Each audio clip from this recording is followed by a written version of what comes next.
Hello and welcome back to the Beautiful Things channel. Today I want to show you how to make these lovely little pyramid pattern weights. The first thing you want to do is make yourself a template. Now I find cereal packet card the best thing to do that with. You want to create a triangle where each of the sides measures 6.5 inches. This is a really great scrap buster because you can use all of your scrap fabrics to cut out multiple triangle templates. On the back of the templates, you want to iron on some medium weight interfacing to stiffen the fabric. Once you've got all of your triangles cut out and all the interfacing ironed on, it's time to sew them together. Take your first triangle and right sides together, bring the bottom corner up to one of the top corners. I like to just crease that with my finger just to hold it in place. You're then going to stitch from the folded edge, stopping about 1.5 centimeters from the bottom. I normally use the edge of my presser foot on the edge of my fabric. I do a back tack here and I sew down and I then stop 1.5 centimeters and do another little back tack there. If you find it easier, you could use a seam gauge to measure 1.5 centimeters and make a little mark with a pencil so you know where to stop. So starting at the folded edge of the presser foot, do a back tack and sew down to your 1.5 centimeter marking.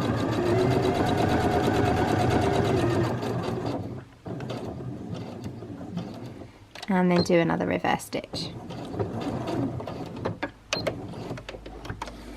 So you've now got a long open end and a little bit left open at the top here. You're now going to take this point up to the end where you've got the 1.5 centimeters left undone, and you can kind of open up your seam and place your points together. And then again, if you bring it with your finger, you can kind of finger press it. And you're now going to sew from this fold with a back tack all the way down to the point. This time we're not stopping, we're going right to the end with another back tack, and that will leave this side open. So again, starting at the folded end with a back tack, we're going to come all the way up to the point and finish with a back tack. So you've now got your little pyramid sewn on two sides and you've got one side open. This time what we're going to do is we're going to move all of our sewn sides out of the way. We're going to start at the point this time. We're going to sew a back tack, but we're going to come down about halfway. You want to be leaving about about 1.5 inches unsewn, and you want to make sure you're finishing with a back tack here so it's nice and secure. So we're back tacking at the point, coming down, and then back tacking about midway down the side. So from the point, doing a back tack, midway down the side, and another back tack. So when I make these pattern weights, I like to batch make them. So I will cut out about 10 triangles, interface 10 triangles, do all the sewing on the triangles, and then all the finishing and construction. So you can see I've got a big pile all sewn up here and ready to go. So when you've got all of your triangles stitched up and ready to go, the next thing you want to do is take a little pair of scissors. You're going to cut off all of your little ends, any little tidbits, and then you're going to clip your corners. So your top corner, you can kind of fold it flat and just cut off the excess fabric, and the bottom corners, be careful obviously not to snip any of your stitches, but that's going to help you get a nice neat pointy corner. Be careful when you're cutting through that you don't cut off the top of your triangles. Next thing you want to do is to turn your little pyramids in the right way. Now because they've been stiffened, they are quite hard to do, so I normally turn it all in on itself. I'm quite fortunate I've got long fingernails which do help in this instance, but what you can do is take a chopstick and just poke out all of those corners. So you should be left with a little pyramid with a fair sized hole in it, and you're going to get all of them to the same point before you fill them up. Now to fill them, I like to buy a bag of nuts and washers. This is the cheapest way I found to do it. These are actually from my local pound shop. You get 250 grams in there. It's actually the nuts that are the heaviest bit. The washers aren't really all that heavy, but what I like to do is just put a mixture of them inside my pattern weight. So I will make sure there is at least one nut in there, because it's nice and heavy, and then I'll take a bigger washer and a smaller washer and a smaller nut, just put a little kind of mixture in there. That gives it the majority of its weight. And then you can choose what to fill it with. Normally I use just cheap plain rice. I just buy the value rice from the supermarket, but today I'm actually going to be using some of this polyfill beading.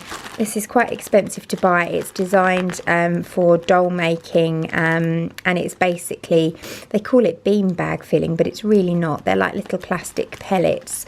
The only reason I'm using it is because I've got it left over from a previous project, so I wouldn't rush out to buy it. If you happen to have some, then by all means use it. Otherwise plain rice will do the job. Make yourself, if you haven't got one, a funnel out of cardboard and place your funnel into your hole. You want to fill up your pyramid quite full, but not too full. There's a fine line.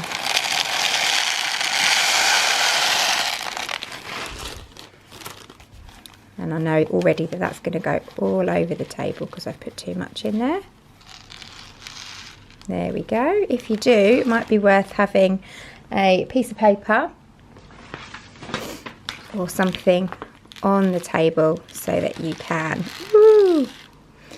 siphon that back into the bag later. And then as you can see, you've got your raw edge here.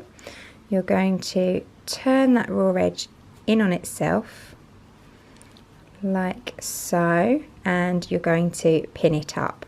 Make sure that it is nice and full. I can feel that there's still a little bit more room in there, and sometimes just to fill it up I might scoop up some of my rice or my filler on a teaspoon and just feed it in, and that way you can just be a bit more precise about getting it nice and full, working it down into the corners.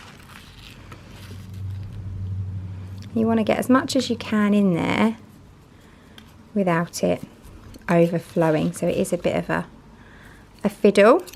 So once you've filled it up as best you can then neatly turn those edges to the inside.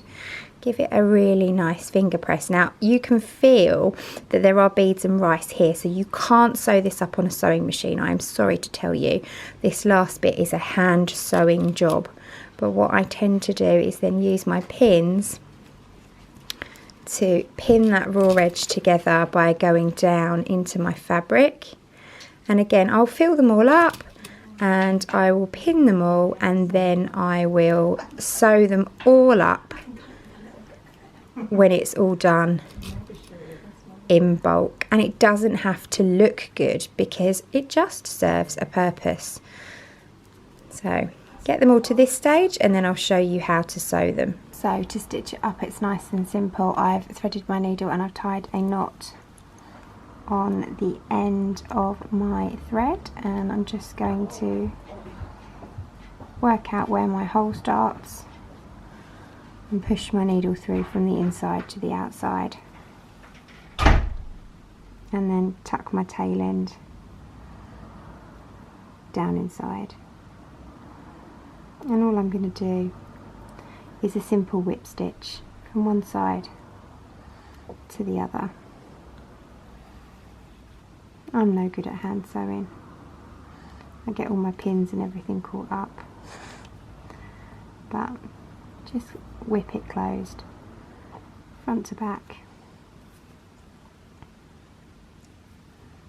front to back, You just want your stitches to be fairly close together. It doesn't have to look beautiful. It serves the purpose of closing the hole. You know, if you are really picky about your hand stitching, take your time, make it really beautiful. They're your pattern weights at the end of the day. And you know, if you're making these for somebody as a gift, you might want to spend that little bit of extra time making sure they're beautiful. You might want to do a little ladder stitch so it's completely invisible, or you might want to use a clear invisible thread so that you can't see it. Anything goes at the end of the day. Just close up that hole, and when you get to the end, all I do is another whip stitch, but before I pull it nice and tight, I put my needle through the loop that I've created, and that secures it with a knot, and I do that twice before I cut off my thread, and you can see that's all nicely stitched together. And then head off and stitch up your other pattern weights in the same way. And there you have it, a little bundle of finished pattern weights, just ready to do their job. So I hope you enjoyed this tutorial. I will see you again soon for another one. All of the items that you need to make the project are down below in the description. Some of them are affiliate links, so do bear that in mind. It won't cost you any more to purchase, but it does mean that we earn a tiny commission here at Beautiful Things that we can plough back into the channel and offer you more exciting tutorials. I will see you all again really soon. Thanks for watching.